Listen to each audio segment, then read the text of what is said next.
einem Gebet öffnen.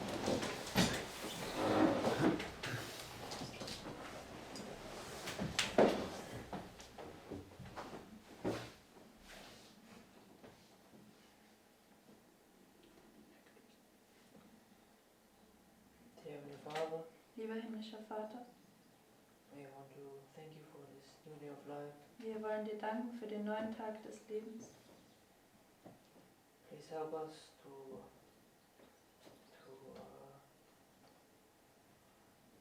receive the things you want to give us, Und bitte hilf uns, die Dinge zu erhalten, die du uns geben willst. and that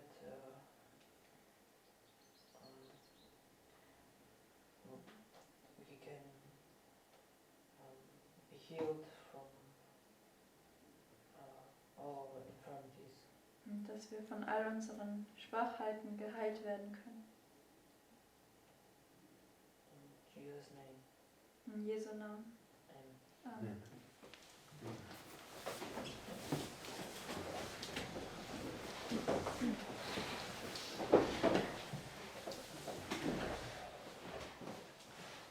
Okay, so this morning we are going to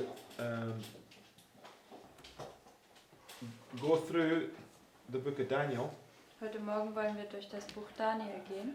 and in light of these two Sunday laws that we've been looking at, Und im Lichte der 2 Sonntagsgesetze, die wir uns angeschaut okay, haben. we're going to fill in all the pieces in the middle so that we can understand this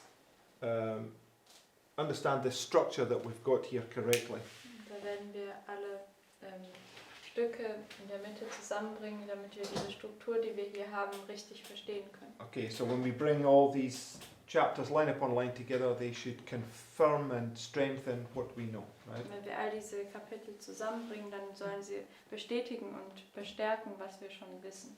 Okay, but let's begin by going to the quotes that I've posted. Und fangen wir an, indem wir zu den Zitaten gehen, die ich gepostet habe. Okay, the first one Das erste. says, "The light that Daniel received from God was given especially for these last days. The visions he saw by the banks of the Ulai and the Hiddekel, the great rivers of Shinar, are now in process of fulfillment, and all the events foretold will soon come to pass. Consider the circumstances of the Jewish nation when the prophecies of Daniel were given. Let us give more time to the study of the Bible. We do not understand the word as we should." Now she said that in her time, right? Sie hat das in ihrer Zeit gesagt. And yet they were a people that were understanding or had come to understand much from Daniel and Revelation, right? Sie waren aber ein Volk, die also zum großen Verständnis gekommen sind über Daniel und Offenbarung.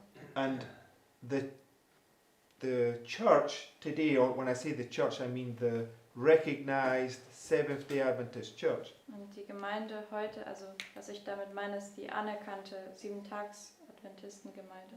doesn't even understand as much as the pioneers understood back then. Und die verstehen nicht mal so viel, wie die Pioniere damals verstanden haben. Because they just reject it. They don't understand it, so they say, okay, that can't be so, right? Weil sie haben es einfach verworfen, sie haben es nicht verstanden und dann haben sie gesagt, das kann nicht so sein. So she's saying, after that time, let us give more time to the study of the Bible. We do not understand the word as we should. Also sie sagt, nach der Zeit, lasst uns mehr Zeit für das Studium der Bibel nehmen. Wir verstehen das Wort nicht, wie wir sollten. Okay, so even with all the things that they understood, they still didn't understand it as they should, right? Also selbst mit den Dingen, die sie verstanden haben, haben sie es immer noch nicht verstanden, wie sie sollten. The book of Revelation opens with an injunction to us to understand the instruction that it contains. Blessed is he that readeth, and they that hear the words of this prophecy, God declares, and keep those things which are written, for the time is at hand. When we as a people understand what this book means to us, there will be seen among us a great revival. We do not understand fully the lessons that it teaches, notwithstanding the injunction given us to search and study it, right? So when we reach this point that the Lord wants to bring us to, there will be seen among us a great revival, right? Also wenn wir diesen Punkt erreichen, zu dem der Herr uns bringen möchte, dann wird es unter uns eine große Erweckung geben. Okay, so it says, in the past, teachers have declared Daniel and the Revelation to be sealed books, and the people have turned from them. Right, so this is what we have in the church today. We just got to love one another, right, in our own human strength. Und das haben wir eben in der Gemeinde heutzutage. Wir müssen einfach einander lieben, aber das ist eine eigene Kraft. And yet the Bible clearly reveals that our hearts are completely evil, right? Und die Bibel zeigt uns aber, dass unsere Herzen komplett böse sind. Okay, and therefore the church deceives itself that it's converted. Und die Right. Gemeinde verführt sich selbst, dass sie bekehrt ist. And yet it can't understand the book of Revelation, Aber right? sie können nicht das Buch Offenbarung verstehen. Which clearly says this is what brings about the revival. Und es sagt ganz klar, dass das diese Erweckung bringen wird. Okay.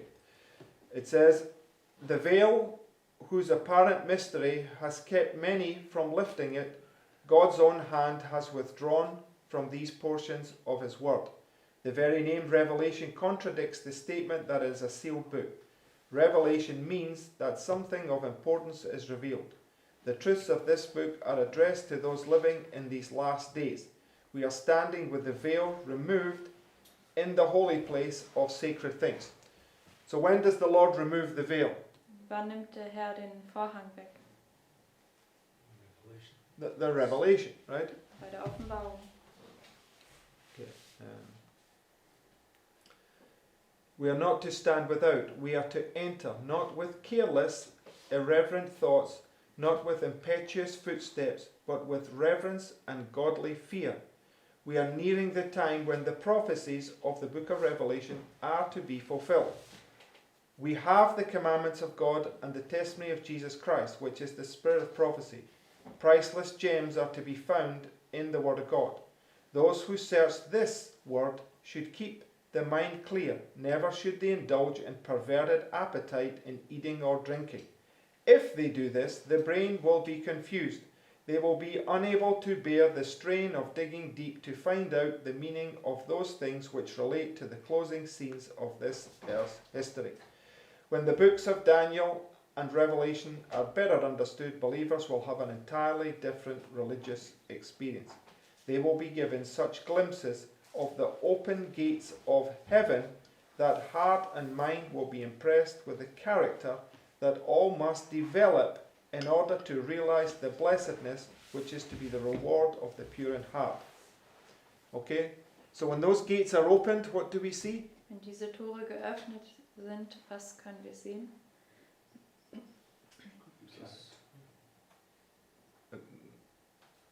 It says everybody will be seeing the character that we must develop, right? Sagt es, jeder wird den Charakter sehen, den wir entwickeln müssen. It's not just, it's going to show us some character, oh, there's some character, right? It's character that we must develop, right? Wird uns nicht einfach irgendeinen Charakter zeigen, sondern eben das, was wir entwickeln müssen. Right, because remember when we were looking at this parable of the wheat and the tares, Weil denkt daran, als wir uns das Gleichnis vom Weizen und Unkraut angeschaut hatten. what is it that develops the fruit?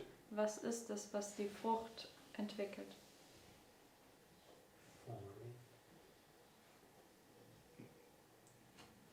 Der Frühling? No, not as I remember it. It says at the close of the season, the latter rain falls. Remember, you have this blade, bud, and ear, right? How does the latter rain come? Wenn ich mich richtig erinnere, sagt es ja am Ende der Saison fällt der Spätregen und hier haben wir den Halm, die Ähre und das volle Korn. Und wie kommt der Spätregen? Yeah, the form and the latter, Wie right? der Früh- und der But the Spätregen. point is that it's the point when the latter rain is falling that it develops it, right, in its season. Punkt ist, dass es eben in der Zeit, in dieser Saison ist, wenn der Spätregen fällt, dass es entwickelt wird. Okay, is this the point where the door in heaven opens? Ist das der Punkt, wenn Right. die Tür im Himmel sich öffnet? Is it the point where the veil is drawn away? Ist es der Punkt, wenn der Vorhang weggezogen wird? Right, so it just confirms those thoughts, Ja, right? das bestätigt diese Gedanken. So when the Lord draws away that veil, we are to see something that we need to be like, right? Also wenn der Herr diesen Vorhang wegnimmt, dann sollen wir etwas sehen, wie wir sein sollen. Okay. The Lord will bless all who will seek humbly and meekly to understand that which is revealed in the revelation.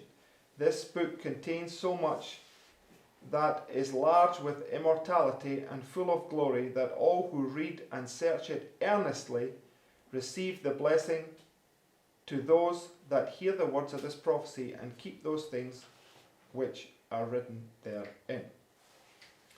Okay, go to the next. It's just a continuation. Gehen wir zum nächsten Zitat, das ist eine Fortführung. One thing will certainly be understood from the study of Revelation, that the connection between God and his people is close and decided. A wonderful connection is seen between the universe of heaven and this world. The things revealed to Daniel were afterward complemented by the revelation made to John on the Isle of Patmos. These two books should be carefully studied. Twice Daniel inquired, "How long shall it be to the end of time?" And I heard, but I understood not. Then said I, O my Lord, what shall be the end of these things? And he said, Go thy way, Daniel, for the words are closed and sealed up till the time of the end. Many shall be purified and made white and tried, but the wicked shall do wickedly, and none of the wicked shall understand, but the wise shall understand. When? Wann werden die At the Weisen time of the verstehen? end, right? An der Zeit des Endes. We looked at this just recently, and it's speaking about here, right? Wir haben uns das vor kurzem angeschaut, es spricht hier, When the latter rain is going to be poured out upon God's people, the book is unsealed. wenn der Right? Spätregen über Gottes Volk ausgegossen wird, dann ist das Buch entsiegelt.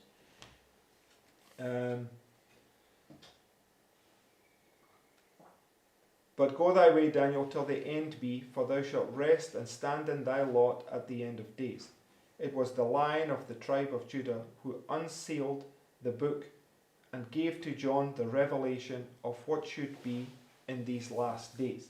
Okay, so this is marking first to this group that comes out of the belly here. They get told what is going to shortly come to pass. Right? Also das bezieht sich dann zuerst auf diese Gruppe, die hier aus dem Bauch kommt, und ihnen werden Dinge gesagt, die in Kürze geschehen sollen.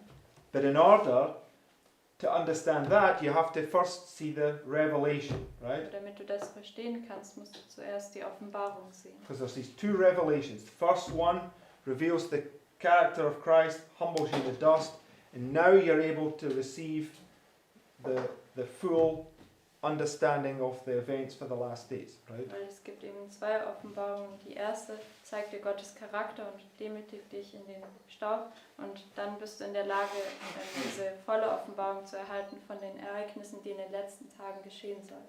Okay, so Daniel stood in his lot to bear his testimony, which was sealed until the time of the end, when the first angel's message should be proclaimed to our world. So in Millerite history, this waymark was where the first angel's message went forward to the world, In right? der Miller-Geschichte war es ja hier, wo dann die erste Engelsbotschaft vorwärts zur Welt ging. These matters are of infinite importance in these last days, but while many shall be purified and made white and tried, the wicked shall do wickedly, and none of the wicked shall understand. How true is this? Sin is the transgression of the law of God, and those who will not accept the light in regard to the law of God will not understand the proclamation of the first, second, and third angels' messages. The book of Daniel is unsealed in the revelation to John, and carries us forward to the last scenes of this earth's history. So, when's the book of Daniel unsealed? Wann ist das Buch Daniel entsiegelt? In the revelation, In der right? Offenbarung. So, when John was having the revelation, it's the book of Daniel that's been unsealed, right? Als Johannes die Offenbarung hatte, da wurde das Buch Daniel entsiegelt. Okay, so the book that we need to understand the most is Daniel 11, right? Und das Buch, das wir am meisten verstehen müssen, ist Daniel 11. So it just confirms to us that these things will be revealed to us when we when that veil is opened and we see the character that we need and we're humbled in the dust, then the Lord will be able to reveal these deep things to us that we are not able to receive at the moment. Right? Und das bestätigt für uns, dass wir diese Dinge, also wenn der Vorhang weggezogen wird und wir diesen Charakter sehen, den wir entwickeln müssen und dann in den Staub gedemütigt werden, dann werden wir diese Dinge verstehen, wo wir im Moment noch nicht in der Lage sind. Okay, so go to Daniel chapter 1. Gehen wir zu Daniel 1.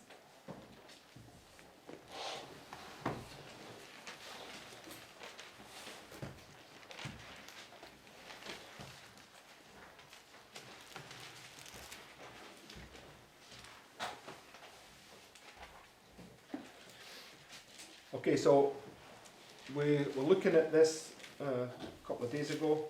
Wir haben uns das vor ein paar Tagen angeschaut. So it's marking the book of Daniel is teaching us all about the Sunday law. Das Buch Daniel, das lehrt uns über das Sonntagsgesetz. And the two phases, the first phase for the church and the second phase for the world. Und die zwei Phasen, die erste Phase für die Gemeinde, die zweite für die Welt. Okay, so Daniel and his colleagues taken into Babylon into captivity, right? Und Daniel und seine Gefährten, sie werden hier nach Babylon in die Gefangenschaft gebracht. And in line with what we've been looking at lately, what are they then being given? Und in Bezug, was wir uns letztens angeschaut haben, was wird ihnen dort gegeben? Well, it's not, I mean, okay, it does mention wine, but they've been given a diet to eat that's not according to the diet that the Lord wants them to eat, right? Also, ihnen wird Wein gegeben, aber eine Ernährung wird ihnen gegeben, wo der Herr nicht möchte, dass sie das zu sich nehmen. Right? And that's because we looked at this, the kings are drunk and the kings are feeding or forcing God's people to take something that's not according to God's will. Right? Und wir haben uns das angeschaut, die Könige sind hier betrunken und sie zwingen jetzt Gottes Volk etwas einzunehmen, was der Herr nicht möchte. Okay, but if we go down to verse 8. Gehen wir jetzt hinunter zu Vers 8. But Daniel purposed in his heart that he would not defile himself with a portion of the king's meat, nor with the wine which he drank. Therefore he requested of the prince of the eunuchs that he might not defile himself. Right? We looked at this because from temple cleansing to temple cleansing, Christ is doing what? Und wir haben uns das angeschaut, von Tempelreinigung bis Tempelreinigung. Was macht Christus? Of all defilement, right? Er reinigt das menschliche Herz von jeder Verunreinigung. Okay, and he does that through the through the truth, which is the manna, Und right? er macht das durch den Frühregen, die Wahrheit und das ist eben auch das Manna. And the manna is the former rain, right? Und das Manna ist der Frühregen. Okay, it's the dew from heaven, right? Das ist der Tau des Himmels. So, and we are to receive that manna all the way till the end, Wir right? sollen dieses Manna bis zum Schluss erhalten. Okay, so verse 9. Vers 9. Now God had brought Daniel into favour and tender love with the prince of the eunuchs. And the prince of the eunuchs said unto Daniel, I fear my lord the king, who hath appointed your meat and your drink. For why should he see your faces worse likened than the children which are of your sort? Then shall ye make me endanger my head to the king. Then said Daniel to Melchizedek, whom the prince of the eunuchs had set over Daniel, Hananiah, Mishael, and Azariah, prove thy servants, I beseech thee, 10 days, and let them give us pulse to eat and water to drink. So, when they're taken into Babylon, right, they don't want to eat this, or they don't want to receive of that false doctrine, right? Und bis Vers 12. Wenn sie nach Babylon gebracht werden, dann wollen sie nicht diese falsche Lehre essen. So the request is, prove us 10 days, Und right? die Bitte ist jetzt, prüfe uns 10 Tage. Okay, and we looked at this already. Just keep your place there and just quickly go to Exodus 16, verse 4. Wir haben uns das schon angeschaut, aber haltet nochmal euren Finger hier und geht schnell zu 2. Mose 16, Vers 4.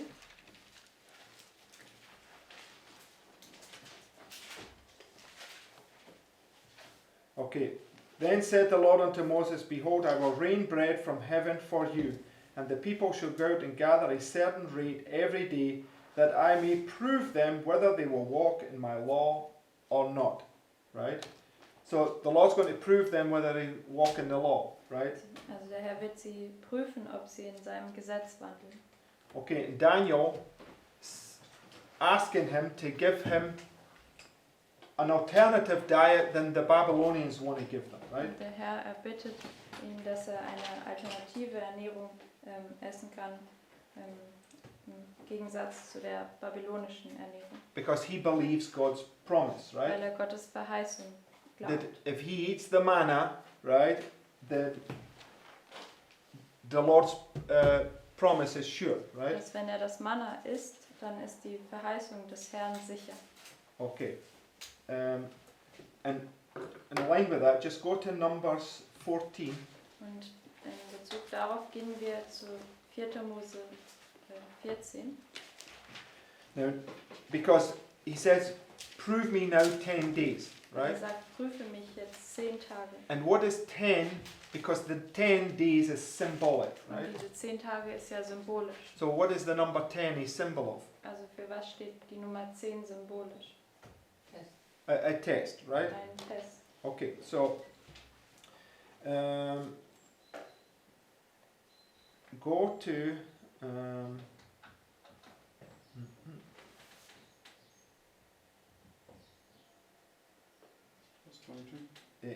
I know where that point is, but I want to just read a bit before it. Okay, go to verse 11. Geht zu Vers 11. So Moses here is pleading for his people, right?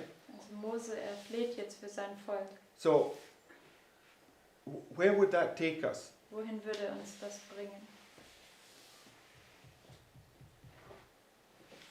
Okay, let's just read verse 11. Lass uns Vers 11 And the lesen. Lord said unto Moses, How long will this people provoke me, and how long will it be ere they believe me, for all the signs which I have showed among them? I will smite them with the pestilence and disinherit them, and will make of thee a greater nation and mightier than they. And Moses said unto the Lord, Then the Egyptians shall hear it, for thou broughtest up this people in thy might from among them.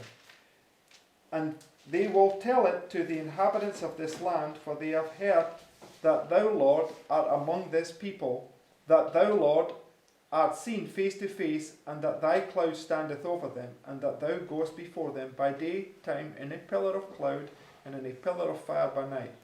Now if thou shalt kill all this people as one man, then the nations which have heard the fame of thee will speak, saying, Because the Lord was not able to bring this people into the land which he sware unto them, therefore he hath slain them in the wilderness. Okay, so if the Lord's, where does the Lord slay you when he's not able to take you in the land? Bis Vers 16. Wo erschlägt dich der Herr, wenn er nicht in der Lage ist, dich in das Land zu bringen? Prophecy, right? We're doing prophecy. We're on the line. Where does the Lord slay his people when he's not able to take them into the land? Also in der Prophetie auf der Linie. Wo erschlägt der Herr diejenigen, die er nicht in das Land At the end, right? bringen kann? Am So Ende. the first group here, right? Die erste Gruppe hier.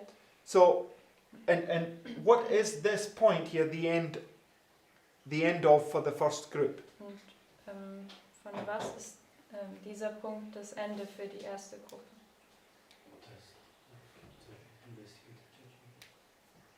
No, just think of the sanctuary. What is it the end of? Denkt an das Heiligtum. Von was ist das Ende? It's the end of the Day of Atonement, right? Also das Ende des Versöhnungstages. Who said that? I I heard something different, but it doesn't matter. Okay, so did you say the investigative judgment is? Oh, that's all right, I didn't hear. Right, so the end of the investigative judgment. So what's Christ doing in the investigative judgment? Also das ist das Ende des Untersuchungsgerichts. Und was macht Christus am Ende des Untersuchungsgerichts? First on the sense now. You said at the end or in? No, in the investigative judgment, what is Christ doing for us? Also was macht Christus im Untersuchungsgericht In für uns? relation to this, what we're reading. Pleading. He's pleading for us, right? Fleht für uns. Moses is a type of Christ, right? Und Moses ist ein Typus für Christus. He can't plead for the people when the probation's closed, Und right? kann nicht für die Leute flehen, wenn die Gnadentür zu ist. So the Lord is threatening to destroy them and not bring them into the land. So where are we prophetically? Also der Herr droht, dass er diese Leute zerstört und nicht in das Land bringt. Also wo sind wir prophetisch? Just before the close of the Day of Atonement, right? Also kurz vor dem Ende des Versöhnungstages. Right? So because, verse 17. Vers 17. And now I beseech thee, let the power of my Lord be great, according to as thou hast spoken, saying, the Lord is long-suffering and of great mercy, forgiving iniquity and transgression, and by no means clearing the guilty. So, takes you right back to Exodus 33, right? Das bringt dich genau zurück zu 2. Mose 33. Why? Warum? Come on, you're nodding your head there. Showing great mercy and all this stuff. This is what he showed Moses when he passed him by, right? Er hat ihm große Barmherzigkeit gezeigt, dem Mose, als er an ihm vorübergegangen ist. And by no means clearing the guilty, visiting the iniquity of the fathers upon the children unto the third and fourth generation. Pardon, I beseech thee, the iniquity of this people, according to the greatness of thy mercy, and as thou hast forgiven this people from Egypt even until now. So in the book of Esther, where did she get pardoned? Im Buch Esther, wann wird sie begnadigt oder vergeben? Wann wird ihr vergeben? Right, it's here, right here, right? End of this Here. 3 days, Am right? Ende der 3 Tage. Okay. It says, verse 20. Vers 20. And the Lord said, I have pardoned according to thy word.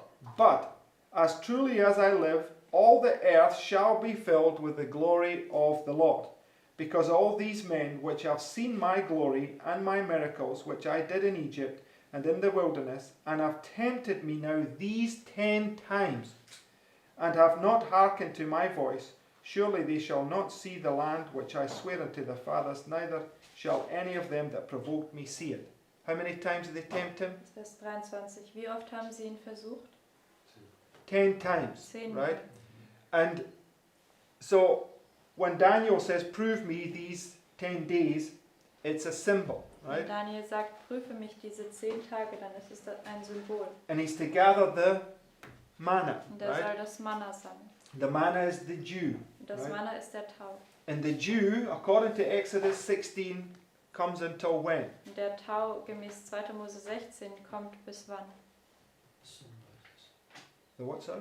The sun rises. No, you're not listening to what I'm saying. The dew falls until when? Bis wann fällt der Tau? According to the prophetic narrative, when Gemäß- does it fall until? Dem prophetischen Erzählung. The end of the 6th day, Bis zum right? Ende des 6. Tages. Because that's when the manna, because on the 7th day, how much manna was there? Weil am 7. Tag wie viel Manna gab es? None, right? Keines. Okay, because at the end of the 6th day, he says it is finished, Weil am right? Ende des 6. Tages sagt er, es ist vollbracht. Okay. We see the correlation of the 10 days in Daniel, right? Können wir den Zusammenhang sehen mit den 10 Tagen aus So Daniel. the 10 days, right, would take you to this point, right? Die 10 Tage würden dich von hier bis zu diesem Punkt bringen. When they come out of the belly here, and he has now a people, Wenn right? sie hier aus dem Bauch kommen und dann hat er hier ein Volk. Okay, because when we go on, right, verse 13, Vers 13. it says, Then let our countenances be looked upon before thee, and the countenance of the children that eat the portion of the king's meat, and as thou seest, deal with thy servants. So at the end of that period, they're going to be examined, right? Am Ende dieser Zeitspanne werden sie untersucht werden. It says, So he consented to them in this matter, and proved them 10 days, and at the end of 10 days their countenances appeared fairer and fatter in flesh than all the children which did eat the portion of the king's meat. Thus Melchizedek took away the portion of their meat and the wine that they should drink, and gave them pulse. So, where does it take us to? Wohin bringt uns das? Vers 16. What's Melzar doing? Was macht Melzer? That's all. Yes, go to Zechariah. Zechariah chapter 3. Geht zu Sacharja 3. Nimmt die schmutzigen Gewänder weg.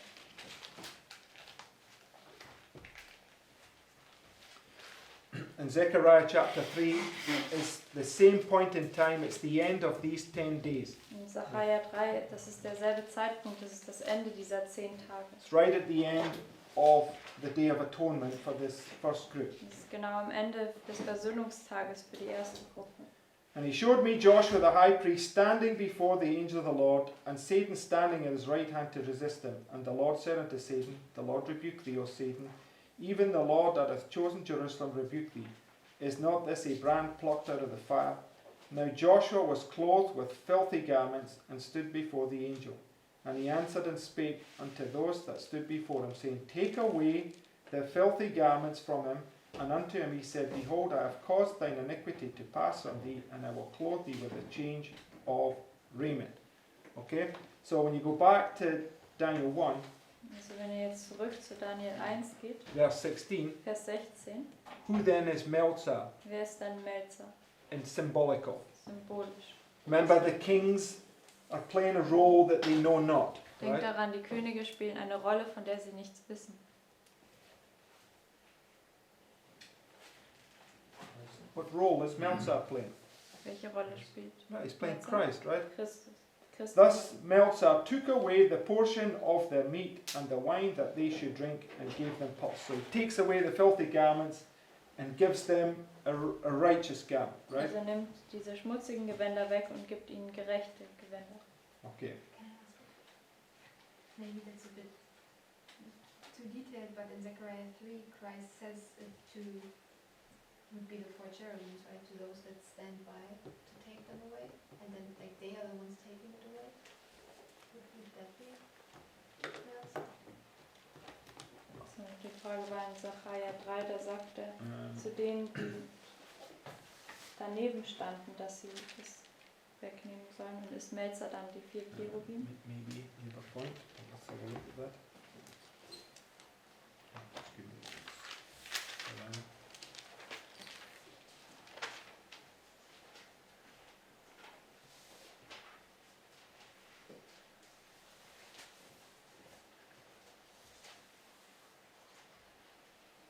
But when you just read on, it says, Behold, I have caused thine iniquity to pass from thee, and I will clothe thee with a change of raiment. So it's the work of Christ. For sure, that's the Das ist Werk Right, so- Christi. What do- And in verse 5.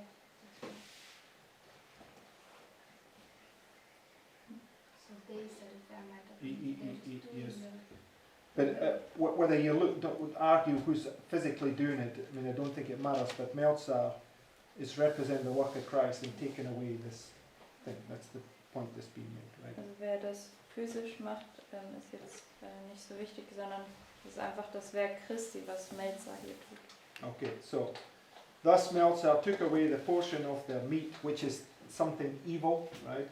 Also das ist etwas Böses, Uh, dieses königliche Speise. because what would be a parallel, this meat, what is it a parallel to? Mit was ist diese Speise parallel? What does it represent? Was stellt es dar? Babylon. Error, right? Irrtum.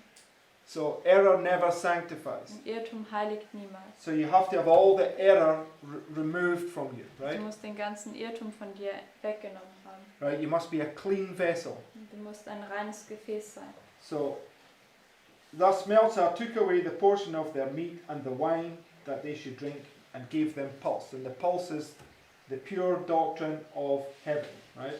Und diese bösen Früchte oder das Gemüse, das ist diese wahre Lehre vom Himmel. And what does Daniel receive right here? Und was erhält Daniel dann hier? Verse 17. Vers 17. And as for these 4 children, God gave them knowledge and skill in all learning and wisdom, and Daniel had understanding in all visions and dreams. Why is that important at this point? Warum ist das an diesem Punkt wichtig?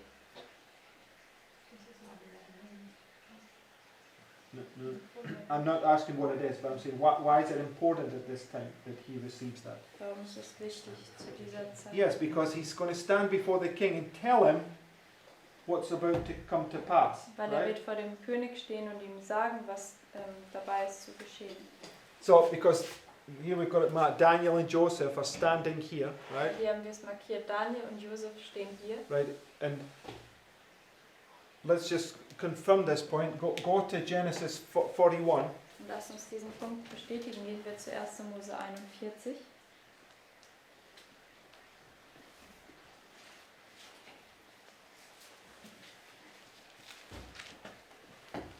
And verse 14, In Vers 14. which marks the point where Joseph is brought out of the dungeon, Das right? markiert den Punkt, wenn Josef aus dem Kerker geholt wird. He's been set free, Er right? wird freigesetzt. And what is it that sets us free? Was setzt uns frei? The truth. Die Okay. Wahrheit. This true diet that you're now being given, right? Diese wahre Ernährung, die dir jetzt gegeben wird. It says, Then Pharaoh sent and called Joseph, and they brought him hastily out of the dungeon. And he shaved himself and changed his raiment and came in unto Pharaoh.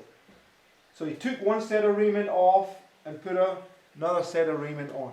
Also Right? hat ein Gewand abgelegt und ein anderes Gewand angezogen. Right? Richtig. And he's now going to explain the dream to Pharaoh. Right? Der wird jetzt dem Pharao den Traum erklären. Now, is he able to explain the dream to Pharaoh without a correct understanding of the dream? Und ist er in der Lage, den Traum dem Pharao zu erklären, wenn ohne ein korrektes Verständnis des Traumes? No, right? Nein. So hence, in Daniel 1 and verse 17, Deswegen Daniel 1, Vers 17. as for these four children, God gave them in knowledge and skill in all learning and wisdom, and Daniel had understanding in all visions and dreams. So he's now filled with the Spirit, able to tell Pharaoh, right? Also er ist jetzt gefüllt mit dem Geist und ist in der Lage, dem Pharao das zu sagen. Right? Richtig? Okay.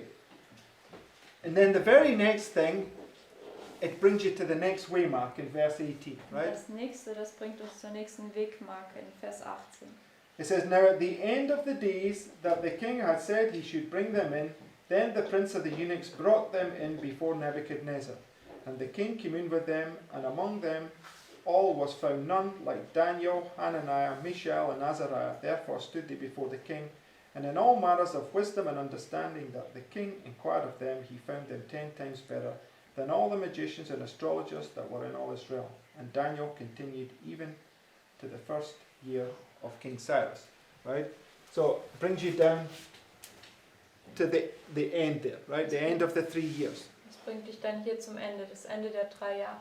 So there's these 2 points, right? The first point there, garments taken away, change of garment, stands before the king, filled with the knowledge of God, right? Also da gibt es diese 2 Punkte hier. Einmal, wo dieses Gewand weggenommen wird, ein Wechsel an Gewand erhält. Er steht vor dem König und er gibt ihn jetzt, oder er erhält diese Erkenntnis über den Traum.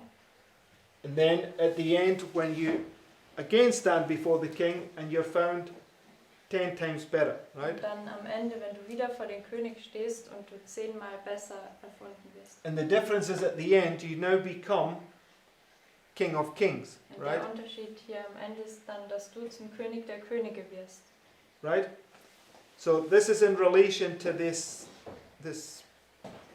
proverb that's in the Old Testament that talks about 6 years, you're a servant, and at the end of the 6 years, you're set free, right? Das ist in Bezug auf dieses Gleichnis im Alten Testament, wo es sagt, 6 Jahre ist man ein Knecht und am Ende des 6. Jahres wird man freigesetzt. So you're set free, but then you're not fully set free until the end of the 7th year, right? Du wirst hier freigesetzt, aber du bist noch nicht völlig freigesetzt bis zum Ende des 7. Jahres. Okay, there's this 1 year sort of transit, Da ist dieser 1 Jahr Übergang. right? Richtig. Okay, and we see that if we go back to Genesis 41, Wir sehen das, wenn wir nochmal zurück zu 1. Mose 41 gehen. because we saw that in verse 14 he got a change of raiment. Wir haben Right. nämlich gesehen, in Vers 14 hat er einen Wechsel an Gewändern bekommen. If we just go to verse 38, Und wenn wir zu Vers 38 gehen, This is after now he's explained the vision to him. Das ist jetzt nachdem ihm die Vision erklärt hat. And Pharaoh said unto his servants, Can we find such a one as this, a man in whom the Spirit of God is? And Pharaoh said unto Joseph, Forasmuch as God has showed thee all this, there is none so discreet and wise as thou art. Thou shalt be over my house, and according unto thy word shall all my people be ruled. Only in the throne will I be greater than thou. And Pharaoh said unto Joseph, See, I have set thee over all the land of Egypt. And Pharaoh took off his ring from his hand and put it upon Joseph's hand and arrayed him in vestures of fine linen. So what does he now receive? Was erhält jetzt? Change of clothing, right? Ein Wechsel der Gewänder. Okay, so 2 times, at the end of the 6th year, at the end of the 7th year, right? Zweimal, also am Ende des 6. Jahres und am Ende des 7. Jahres. Okay, so the first group, these people that are going to give this last warning here, are set free, but then they're fully set free at the end, right? Also diese erste Gruppe, die hier diese letzte Warnung geben werden, sie werden hier freigesetzt, aber sie werden erst hier völlig freigesetzt. Because when they're set free here, they still have a work to do in this time period, Weil right? wenn sie hier freigesetzt werden, haben sie immer noch hier in dieser Zeitspanne ein Werk zu tun. Right? Richtig. Okay, so go to Daniel chapter 2. Gehen wir zu Daniel 2. Okay, we're just putting all the main points in place, Wir right? bringen all diese Hauptpunkte an den Platz.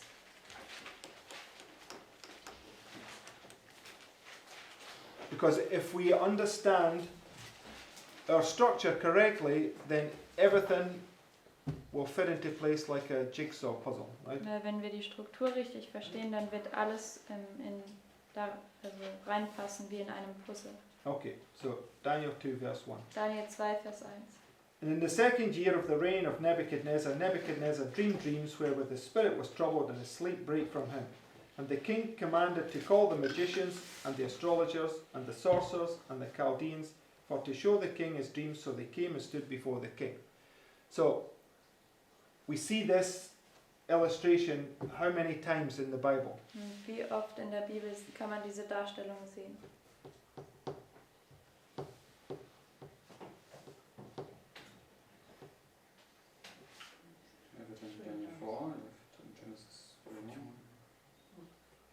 So you've got Genesis 41, right? Und 1. Mose 41. Which we just been reading as a parallel, Das right? haben wir gerade gelesen, das ist eine Parallele. Okay, and then you've got Daniel chapter 4. Sister White parallels Daniel 4 with Daniel 2, Dann right? haben wir Daniel 4, weil vergleiche Daniel 2 mit Daniel 4. But also in Daniel 5, right? Aber auch in Daniel 5. But that's dealing with the second half of the Sunday law. Aber right? das handelt dann mit der zweiten Hälfte des Sonntagsgesetzes. So it's always shown you this same point. The kings are troubled at the beginning, right? Which is marking the beginning of the time of trouble, right? Also das zeigt uns immer denselben Punkt, dass die Könige am Anfang beunruhigt sind oder im Trübsal sind. Das ist der Anfang der Zeit der Trübsal. And they don't understand why this trouble is happening, Und sie right? verstehen nicht, warum diese Trübsal geschieht. Because what's prior to this trouble? Weil was ist vor dieser Trübsal? And prosperity, Also right? Frieden und Wohlstand. Okay? 7 good years of great prosperity, right? 7 gute Jahre von großem Wohlstand. So we can take the principle of this, and we know that from the civil Sunday law to the Sunday law, what's going to take place. Und wir können das Prinzip davon nehmen und wir wissen dann vom zivilen Sonntagsgesetz bis zum Sonntagsgesetz, was wird dort stattfinden. Yeah, the great peace and prosperity, right? Großer Friede und Wohlstand. And what will be the cause of that peace and prosperity? Und was wird die Ursache von diesem Frieden und Wohlstand sein? What always brings peace and prosperity? Was bringt immer Frieden und Wohlstand? Yeah, separation of church and state. God's people have the freedom to take the truth forward, right? Die Trennung von Kirche und Staat. Gottes Volk hat die Freiheit, dass sie hier die Wahrheit vorwärts bringen. Okay, so this movement will be completed right here at this waymark, right? Und diese Bewegung wird hier an dieser Wegmarke vollständig abgeschlossen sein. And God will have a people filled with the Spirit, now ready to give the last warning before the Sunday law comes, Und right? Gott wird ein Volk haben, das gefüllt ist mit dem Heiligen Geist und sie werden hier diese letzte Warnung geben, bevor das Sonntagsgesetz kommt. In Revelation 13, 11, what does it represent? Und in Offenbarung 13, Vers 11, was stellt das dar? The change when it comes from lamb to Yeah, but the beast that begins like a lamb here, right? Das Tier, das fängt hier wie ein Lamm an, Where church and state are separated. wo Kirche und Staat getrennt sind. Okay, and then he speaks like a dragon, Und right? dann spricht er wie ein Drache. Now the time of trouble begins, right? Dann fängt die Zeit der Trübsal an. So he doesn't understand it's because he's now speaking like a dragon that the trouble comes upon him, Er right? versteht nicht, dass es der Grund ist, weil er jetzt wie ein Drache spricht, dass diese Trübsal über ihn kommt.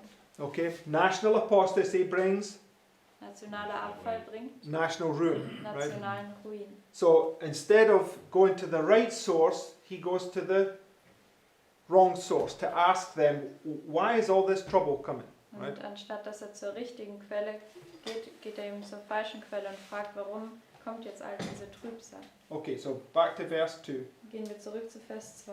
Then the king commanded to call the magicians and the astrologers and the sorcerers and the Chaldeans for to show the king his dreams. So they came and stood before the king. So what do these people represent here? Was stellen diese Leute hier dar? Yes, they're false prophets, but there's much more than that. We're meant to recognize certain things. Also sie sind falsche Propheten, aber da ist noch viel mehr da drin. Wir sollen diese Dinge erkennen. Oh, we've just done Daniel 1, this very point. Wir haben Daniel 1 diesen Punkt behandelt. they speak in this Chaldean language and they stand before the king.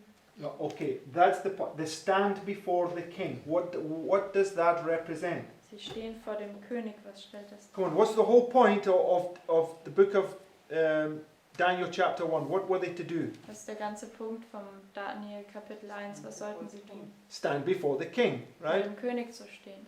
And these people here are brave enough to come and stand before the king, right? Diese Leute hier, sie haben genug Mut, um vor den König zu stehen. So when you stand before the king, it says, who shall be able to stand, Und right? wenn man vor dem König steht, dann sagt es ja, wer wird in der Lage sein zu stehen. So what do they think about themselves? Was denken sie über sich selbst? Sorry? They're born again. Yeah, they are holy, right? Dass sie von neuem geboren sind, sie sind heilig. Remember, what comes up out of the water here? Denkt daran, was kommt hier aus dem Wasser? Yes, this false kingdom, right? Dieses falsche Königreich. It's a false baptism, Das ist right? eine falsche Taufe. So these men standing before the king here are hasty, right? They're these hasty fruit that think that they have attained to something and they have attained to nothing, right? Also diese Männer, die hier vor dem König stehen, sie sind voreilig und sie denken, sie haben etwas erreicht und dabei haben sie gar nichts erreicht. Who are all these people? Wer sind all diese Who would Leute? it represent? Wen würde das darstellen?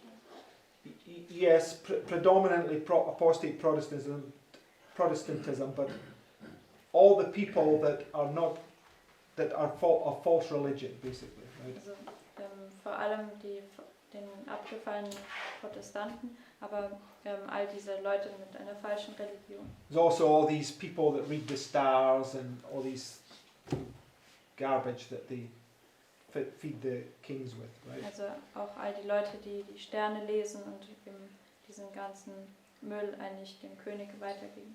Okay, so how many times does he ask them to show them the dream? Und wie oft fragt er sie, dass sie ihm den Traum zeigen?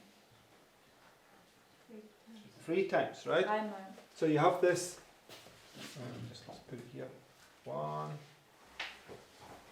2, 3 times he asked them, right? Er hat diese 3-mal, wo er sie fragt.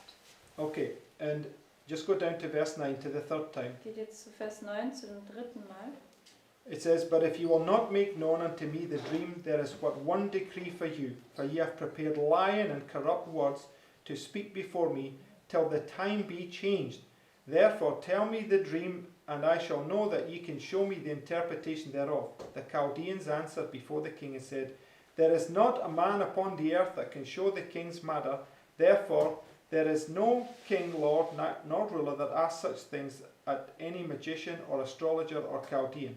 And it is a rare thing that the king requireth, and there is none other that can show it before the king except the gods, whose dwelling is not with flesh. So according to the Bible, who are the gods? Gemäß der Bibel, wer sind die Götter?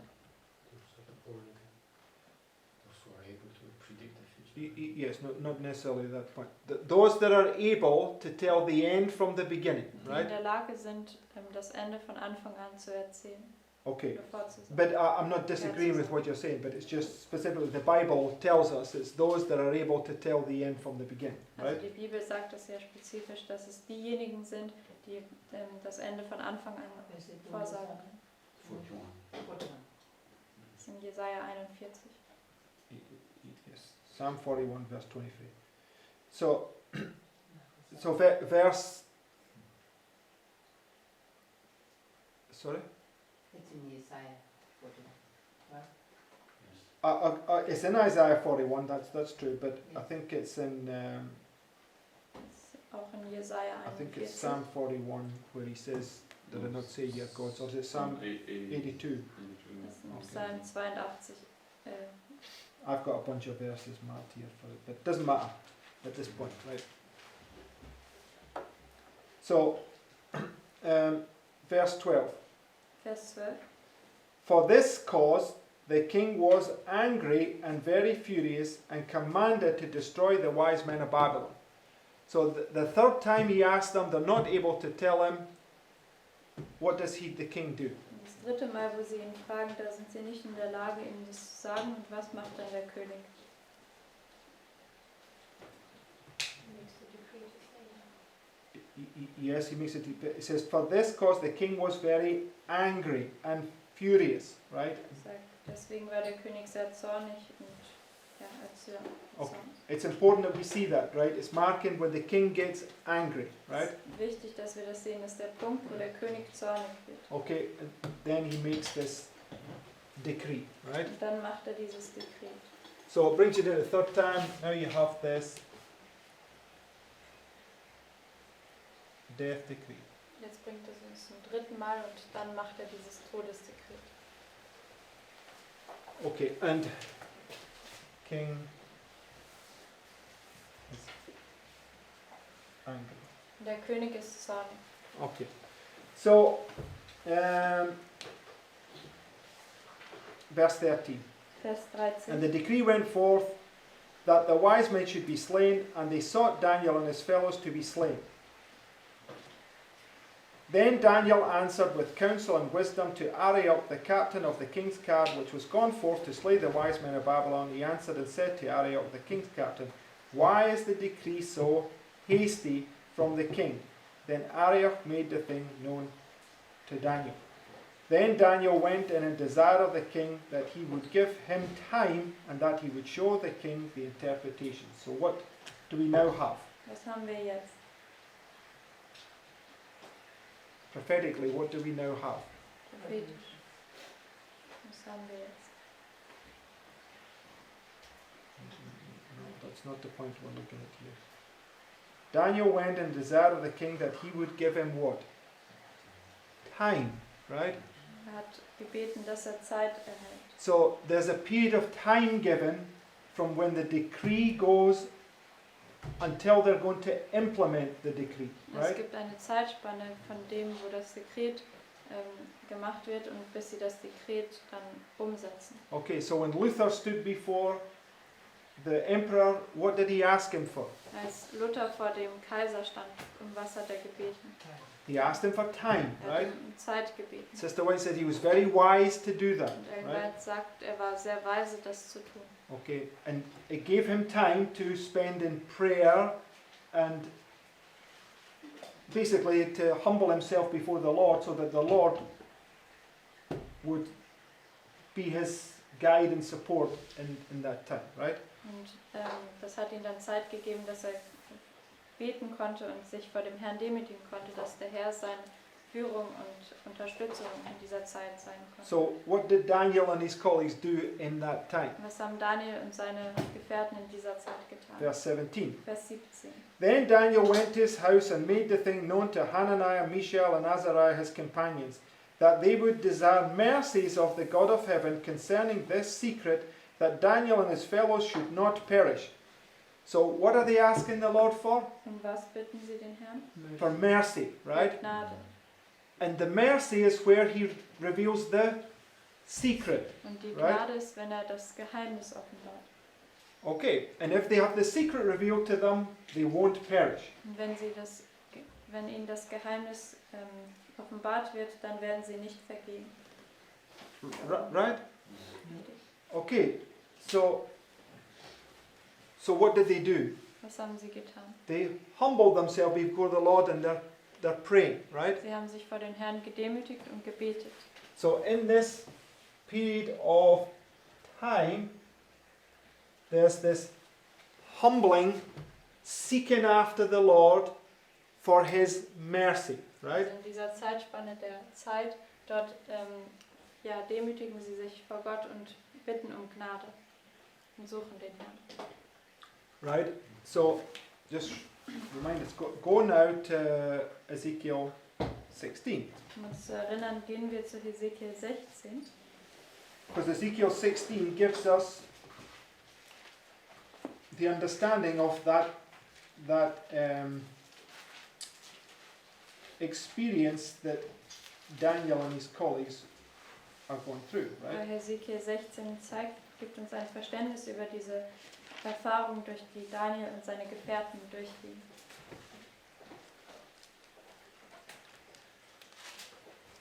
Verse 1. Vers 1. Again the word of the Lord came unto me, saying, Son of man, cause Jerusalem to know her abominations, and say, Thus saith the Lord God unto Jerusalem, Thy birth and thy nativity is of the land of Canaan. Thy father was an Amorite, and thy mother an Hittite. And as for thy nativity, in the day that thou wast born, thy navel was not cut, neither was thou washed in water to supple thee. Thou wast not salted at all, nor swaddled at all. None I pitied thee to do any of these unto thee, to have compassion upon thee, but thou wast cast out into the open field to the loathing of thy person in the day that thou wast born. So, it's marking this experience just before the Lord shows his mercy.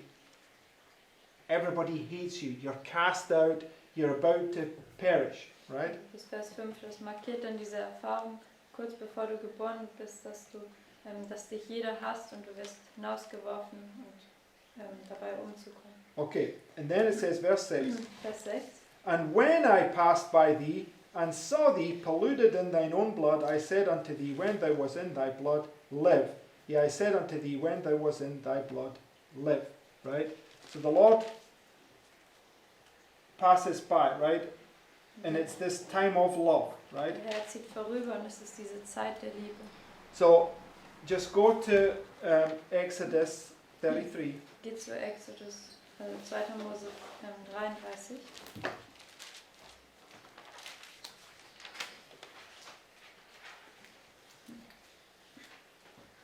Verse 18.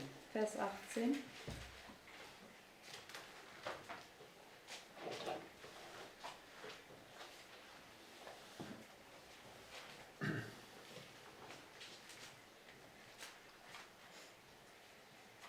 So Moses is interceding, he's asking the Lord. In verse 18 he says, And I beseech thee, show me thy glory. And he said, I will make all my goodness pass before thee, and I will proclaim the name of the Lord before thee, and will be gracious unto whom I will be gracious, and will show mercy upon whom I will show mercy. So when he passes by before you, what does he show you? Also wenn an dir vorüberzieht, was zeigt dir? Mercy, right? Gnade.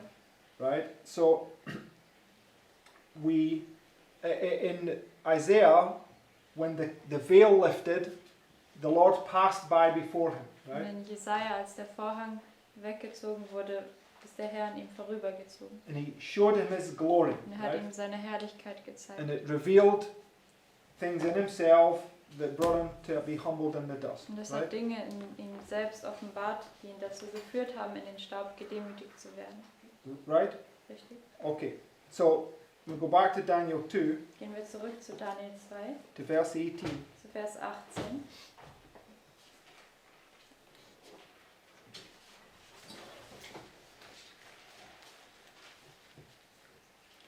It says that they would desire mercies of the God of heaven concerning this secret, that Daniel and his fellows should not perish with the rest of the wise men of Babylon. Right? So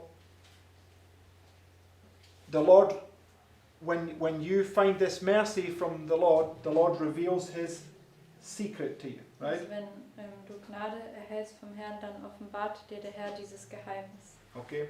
And according to Deuteronomy 29, it leads you to keep all God's commandments, right? Und gemäß 5. Mose 29 führt dich dazu, dass du all seine Gebote hältst.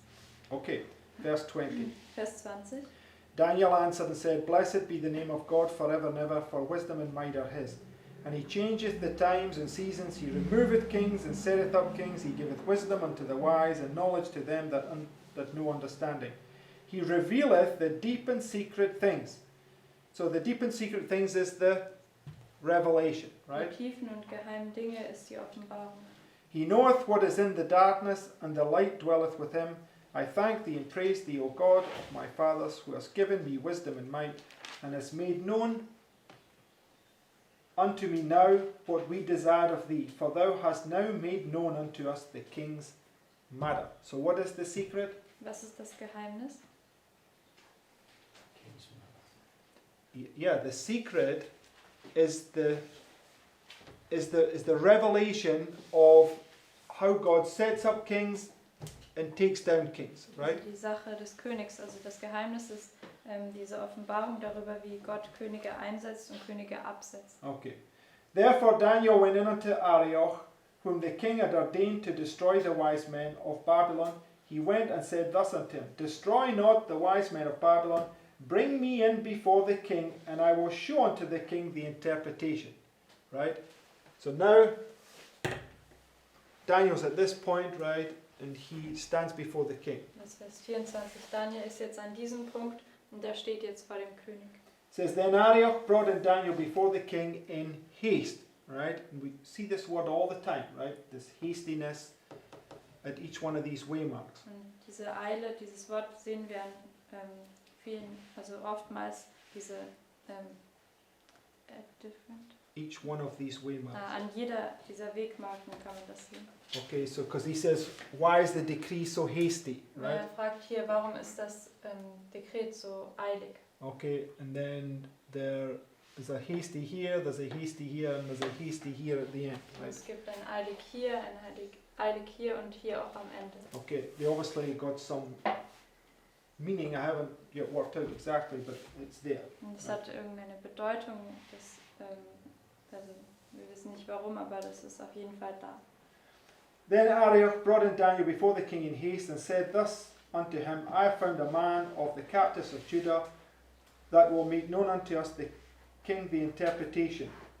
The king answered and said to Daniel, whose name was Belteshazzar, Art thou able to make known unto me the dream which I have seen and the interpretation thereof? Daniel answered in the presence of the king and said, The secret which the king hath demanded cannot the wise men, the astrologers, the magicians, the soothsayers show unto the king. But there is a God in heaven that revealeth secrets, and maketh known to the king Nebuchadnezzar what shall be in the latter days. So the secret is the revelation of what's coming in the latter days, right? Das Geheimnis ist die Offenbarung über das, was in den späteren Tagen kommen wird. Okay?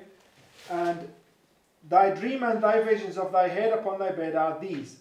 As for thee, O king, thy thoughts came into thy mind upon thy bed, that what should come to pass hereafter, and he that revealeth secrets maketh known to thee what shall come to pass. But as for me, this secret is not revealed to me for any wisdom that I have more than any living, but for their sakes that shall make known the interpretation to the king, and that thou mightest know the thoughts of thy heart. So, when you stand before the king here, the secret you're revealing is all the thoughts and intentions of this last world empire. You're going to lay it out for them exactly what they plan to do, Also right? wenn du hier vor dem König stehst und dann ist dieses Geheimnis, all diese Gedanken seines Herzens, also von diesem letzten Königreich, du wirst es ihm genau aufzeigen, auslegen, was alles geschehen wird. And they will wonder how it is possible that you can know all those things that they have done in secret, Und right? sie werden sich wundern, wie das möglich ist, dass du all diese Dinge wissen kannst, die sie im Geheimen getan hatten. Right? Richtig?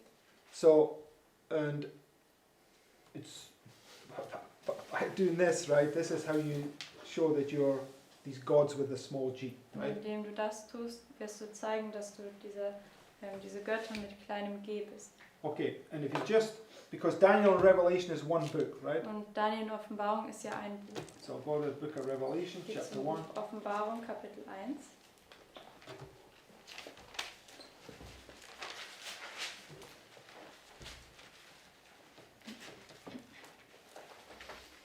It begins verse 1. Fangen wir in Vers 1 an. The revelation of Jesus Christ, which God gave unto him to show unto his servants things which must shortly come to pass. And he sent and signified it by his angel unto his servant John. Right? John and Daniel. He's showing them things that are going to shortly come to pass. Johannes und Daniel, zeigt ihnen Dinge, die in Kürze geschehen sollen. Right? So, when you go over to verse 36, Wenn ihr jetzt Daniel 2 that is, Daniel 2 wieder zurück zu Vers 36 geht, it says, This is the dream, and we will tell the interpretation thereof before the king. Thou, O king, art a king of kings. For the God of heaven hath given thee a kingdom, power, and strength, and glory. Where did he do that? wo hat er das getan?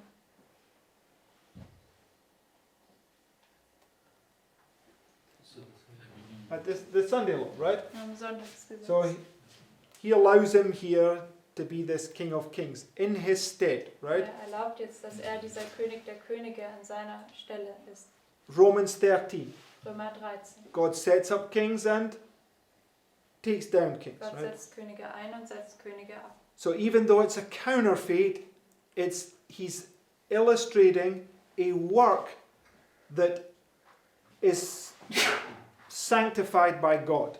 Also Right. auch wenn es eine Fälschung ist, illustriert es ein Werk, was durch Gott geheiligt ist. And didn't he set him up at the civil Sunday law and then turn back? Okay, so this is where the Ezekiel 21 begins. Also die Frage war, ob er nicht hier im zivilen Sonntagsgesetz aufstellt. Und ist das da, wo Ezekiel 21 anfängt? Well, it says remove the crown. Da sagt es ja, nehmt die Krone weg. You might be right, but it marks here this counterfeit king of kings coming up. Das markiert ja hier, wo dieser gefälschte König der Könige aufkommt. Okay, but I mean, just in Daniel 4 it says that he was first this good king and then he turned to become this proud and cruel oppressor. Und dann 4 sagt es ja. Set him up at the beginning. It says in verse 37, Thou, O King, art a King of kings. And the civil Sunday laws, but God's people are made King of kings. yes, but that's not the point he's making. He's still I know that's not the point he's making. The point that he's making is that the king comes up there as a lamb. At this point, he's marking the point where he's a King of kings, that the Lord has given him this work to do. Because even although it's an unrighteous work that we looked at yesterday, it's still ordained of the Lord. It's a work that's no. I'm not denying that point, but No, but in here in Daniel chapter 2, when he's given the interpretation, the dream, Thou, O King, are a King of kings, and then he tells him that he's been set up by God. So that's marking the beginning of the interpretation, is when he's a King of kings, not when he's a king. I don't know. I'm not disagreeing or agreeing with you, but I'm disagreeing with your arguments are not good arguments. Why would that be? They're just not good arguments, right? You're just Deal with that. well, okay. No, Kierna, you can't deal with that right now this moment. Well, that's why we're talking about this point. He's remembering the point that this is where the Lord sets up Nebuchadnezzar, right? He's a king. Also es ist hier, Why wo are you saying he's Nebukadnezar only a king here? Because he's a aufgerichtet wird. king of kings when he takes it upon himself at the Sunday law. When they come back together and gathers all the kings, that's why. And it says it here. King of Yes, kings. okay, that's true, I but don't understand why you're saying that's a bad argument. It's written there. it doesn't matter. He sets him up here as King. he sets him up here, right, as a kingdom, and this is the very kingdom he set him up to be, right? And if you go to, let's look at your argument. Go to Daniel chapter 4. Setzt ihn hier als König ein und schauen wir uns das jetzt an. Gehen wir zu Daniel 4.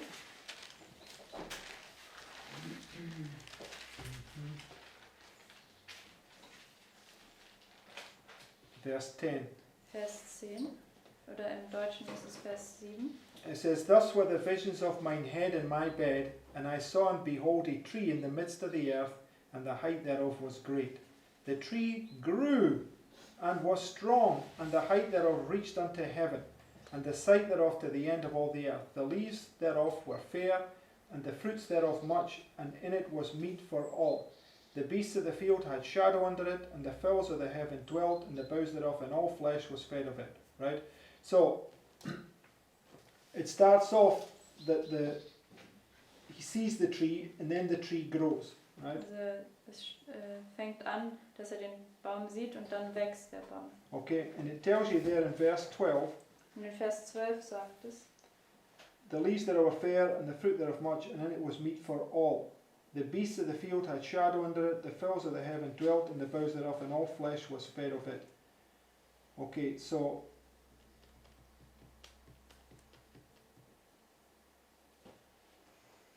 there you've got, that's like from verse 10 to 12 is like Revelation 13:11, right? im Deutschen Verse 7 bis 9, das ist wie Offenbarung 13, Vers 11. Right? Richtig? So it comes up like a lamb, then it speaks like a dragon. Er kommt nämlich auf wie ein Lamm und dann spricht er wie ein Drache. Because if you go to Ezekiel 31, Weil wenn ihr zu Hesekiel 31 geht, which is also showing the same thing, das zeigt auch dasselbe.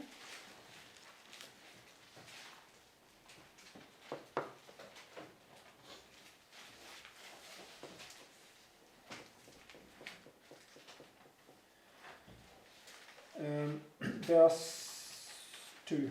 Vers 2. Son of man, speak unto Pharaoh, king of Egypt, and to his multitude, whom art thou like in greatness? Behold, the Assyrian was a cedar in Lebanon, with fair branches, and with a shadowing shroud, and of a high stature, and his top was among the thick boughs. The waters made him great. The deep set him up on high, with the rivers running round about his plants, and sent out a little rivers unto all the trees of the field. Therefore his height was exalted above all the trees of the field. Okay? So, for me, the evidence is here in verses 4 and 5. Für mich hier ist der Beweis in Verse 4 bis 5.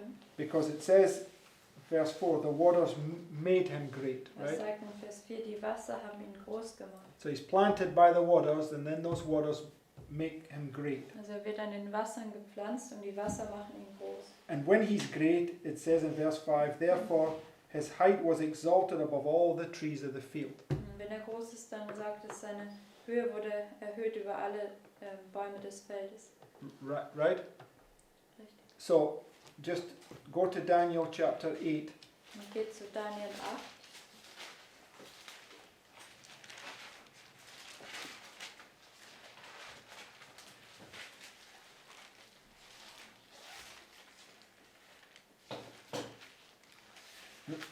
And verse 2.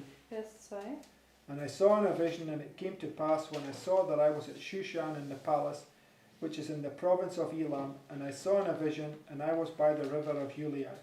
Then I lifted up mine eyes and saw, and behold, there stood before the river a ram, which had 2 horns, and the 2 horns were high, but one was higher than the other, and the higher came up last. So, where are we? Wo sind wir? The Sunday law, right? Im Sonntagsgesetz. I saw the ram pushing westward and northward and southward so that no beast might stand before him, neither was there any that could deliver out of his hand, but he did according to his will and became great, right? So when do you become great? Wann wirst du groß? Oder wann wird er groß? Come on, guys. Does the next power become greater than this? Wird die nächste Macht größer als die hier? Yes. Right, so when do you become great? Ja, also wann wird man groß? At the Sunday law, Am right? Sonntagsgesetz. Right, when those two horns come together, he becomes great, Wenn right? die zwei Hörner zusammenkommen, wird er groß. So just go back to Ezekiel 31. Geht nochmal zurück zu Ezekiel 31.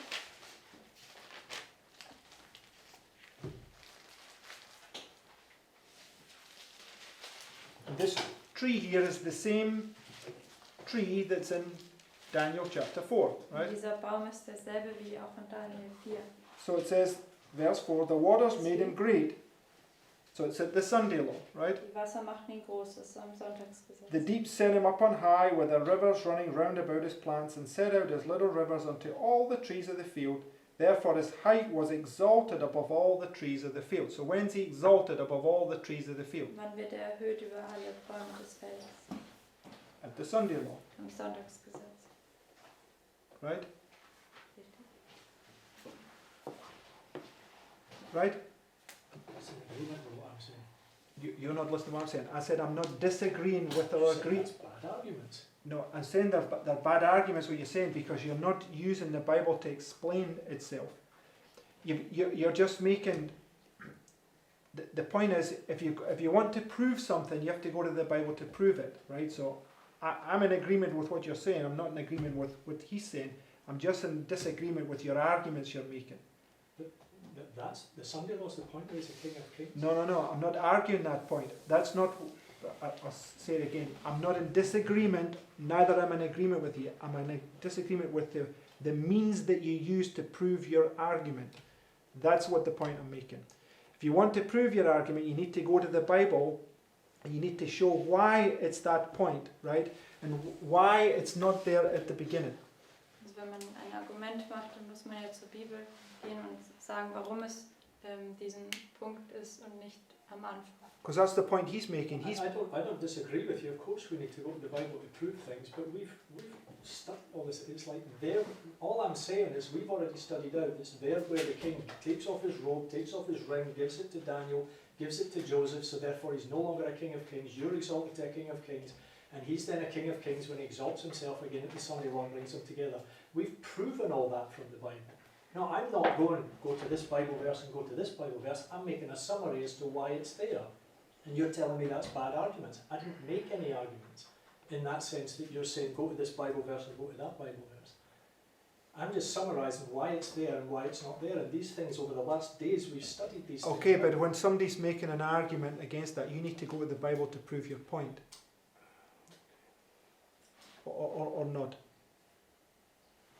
Okay, Lawrence, make your argument. Why are you saying that? No, I'm just saying that, I mean, I agree that it refers here in Daniel 2 to the Sunday law when he says fourth king of kings, but the point you made was that he was set up there, and that's where I Yes.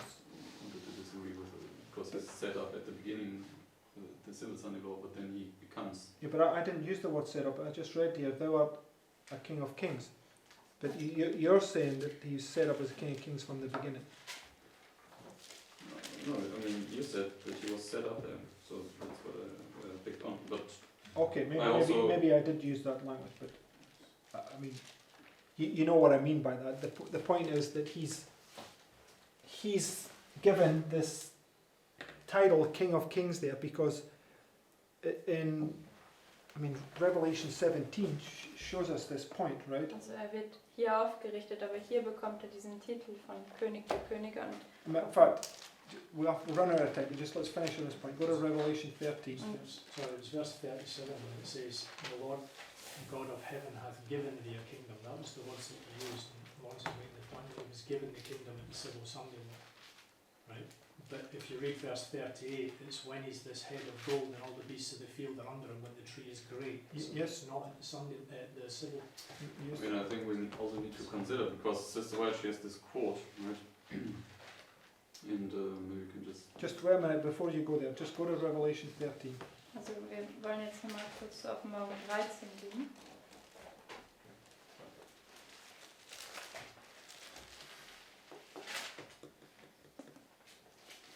Verse 3. Vers 3. It says, and I saw one of his heads as it were wounded to death. Right? That's at the end. Right? That's here. Das ist am Ende. Be there, right? And it says, okay, let's not go, that's a civil Sunday law. Let's see it, right? Also, So das wäre ja das zivile Sonntagsgesetz, also das wäre eigentlich... the head's wounded to death, so what follows it now? Also das Haupt ist jetzt zu Tode gewundet, was folgt jetzt? Okay, so there's no woman sitting on the head of the kings anymore, right? Frieden, und weil da gibt es keine Frau mehr, die auf dem Haupt der Könige sitzt. It says, and his deadly wound was healed. So the deadly wound's healed. If you go to just Revelation 17, the deadly wound's healed when all three entities come together, right? Die Todeswunde wird geheilt, und wenn man zu Offenbarung 17 geht, dann sieht man, dass es, wenn alle drei Mächte zusammenkommen. And when all three come together, you have the one king sitting over all 10. Und wenn alle drei zusammenkommen, dann hat man den einen König, der über alle 10 sitzt. Okay, you don't have the one king sitting over all 10 at the end here. Man hat ja nicht den einen König, der über alle 10 hier am Ende sitzt. I mean, at the end, right? Because you have two King of Kings, right? You have Christ as the King of Kings and Satan as the counterfeit King of Kings. Yes. So, Also am Ende hat man eben zwei Könige. you have two King of Kings. Also man hat zwei König der Könige. Christ as the King of Kings and you have Satan as the counterfeit Man King of Kings. hat hier Christus, der König der Könige ist, und Satan ist der gefälschte König der You Könige. have, for instance, Adam, right? In Eden, he was placed in Eden. He became King of Kings at the beginning. Zum Beispiel hat man ja Adam, als er im Garten Eden eingesetzt wurde, da wurde er am Anfang König der Könige. Okay, so that's God's people, right? Das ist ja Gottes Ja. Volk. Okay, but he is also a king. Aber er ist auch ein König. But It doesn't matter, he's still God's people. Er ist immer noch Gottes Let Volk. me quickly explain. And then it says, Satan says to Christ, worship me and I will give you all the kingdoms of this world, right? Satan sagt ja zu Christus, bete mich an, ich werde dir alle Königreiche des Himmels geben. Because they were delivered unto him. Weil sie mir gegeben wurden. And they are delivered unto him at the Sunday law because this is when he deceived them and he took the crown. Right? Und sie sind Yes. ja ihm gegeben am Sonntagsgesetz, weil er hat sie verführt, und die Krone wird jetzt ihm gegeben. Okay, so and at the end of the Sunday law, the crown is given back to the right heir, right? Und am Ende des Sonntagsgesetzes wird ja die Krone dem wahren Erben So zurückgegeben. it's when God's people go to the cross, they now get the crown back. Wenn Gottes Volk zum Kreuz gehen, dann bekommen sie ja die Krone zurück. But you also have, for instance, you have Cyrus, right? It says that he's the anointed one of the Lord. Zum Beispiel hat man ja Kyros, und Yes. da sagt es, er ist der Gesalbte des Herrn. But why are you using that argument after what we went through the other day? He's not Christ, he's an earthly king. Yes, exactly. Er So ist that's my nicht point. Christus, sondern ein irdischer König. So therefore, at the beginning, the Lord also sets up again a right earthly king. Also am Anfang, da setzt der Herr auch einen richtigen irdischen And König he's ein. now to illustrate Christ on Yes. earth Er soll jetzt in the Christus civil matters. Yes, auf der Erde in diesen zivilen Angelegenheiten darstellen. So But he- therefore, but he's not ruling over God's people. Aber er herrscht ja nicht über Gottes Volk. I mean, in civil matters, yes. Aber in Uh, zivilen yeah, but we're not Angelegenheiten dealing with schon. civil matters, we're dealing Yeah, but the point is that at the beginning you always have a king ruling over civil matters, Yes. illustrating Christ. Also am Anfang hat man immer einen König, der der Christus darstellt und über diese zivilen Angelegenheiten. Yeah, but herrscht. he's ruling over his own civil matters, not the other kingdom's civil matters. Aber er herrscht über sein eigenes Königreich und nicht über die anderen. Yeah, I mean he's definitely. Maybe let's just read this quote and then it might be easier to see. Es gibt da ein Zitat. I mean, this quote here from Education. Es gibt ja dieses Zitat von Mhm. Erziehung.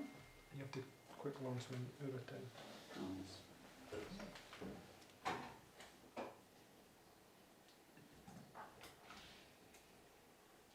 Okay, so in here the first paragraph Wie im ersten Absatz. says an illustration of this truth is found in the history of ancient Babylon. To Nebuchadnezzar, the king of the true object of national government was represented under the figure of a great tree, whose height reached unto heaven, and the side thereof to the end of all the earth. The leaves thereof were fair, and the fruit thereof much, and in it was meat for all. Under its shadow the beasts of the field dwelt, and among its branches the birds of the air had their habitation. Daniel 4:11 and 12. So it says here this was a figure for the true government, Es right? sagt hier, das war ein Symbol der wahren Herrschaft. It says this representation shows the character of a government that fulfills God's purpose. A government that protects and upbuilds the nation.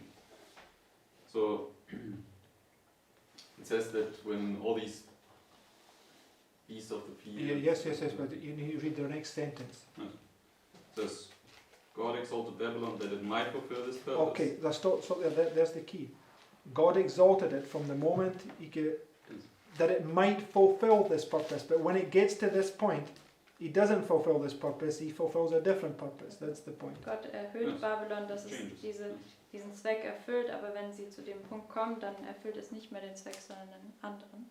But we can see that, you know, for the time from the Silver Sunday Law to the Sunday Law, it protects and upbuilds, right? And It's its own nation, right?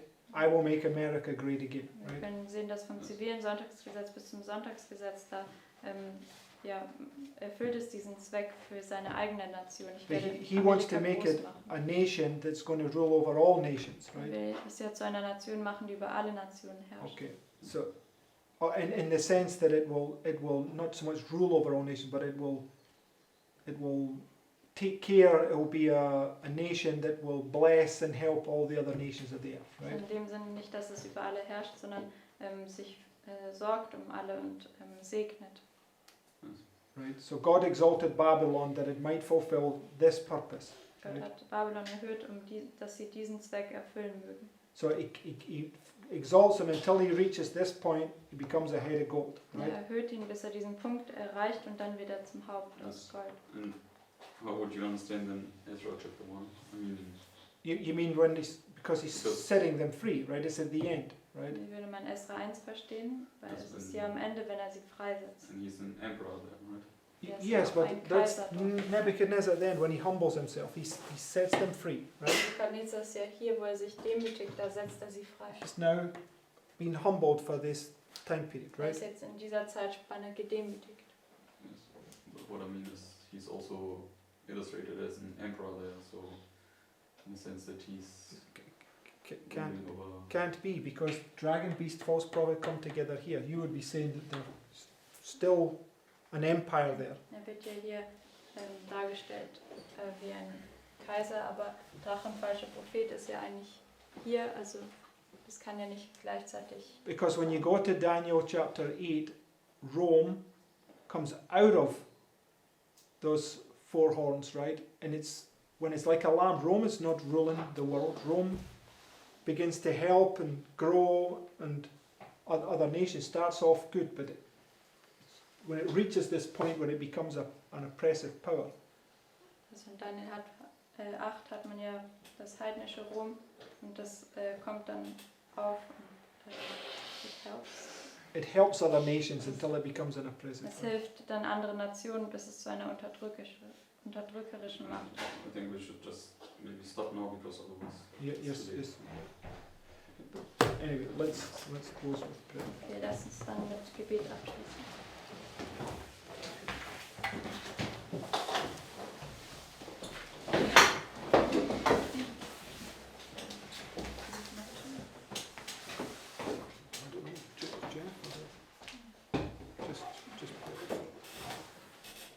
Dear Heavenly Father, I thank you for this study Lieber himmlischer Vater, ich danke dir für das Studium and for all the points you want to highlight to us. und für alle Punkte, die du für uns hervorheben möchtest. And help us that, as we have read, that we would today and the other days spend more time in studying your word. Und hilf hilf uns, dass, wie wir gelesen haben, dass wir mehr Zeit in deinem Wort verbringen, es zu studieren. And help us to understand that we cannot do it of ourselves, that we need your Spirit to lead us into all truth.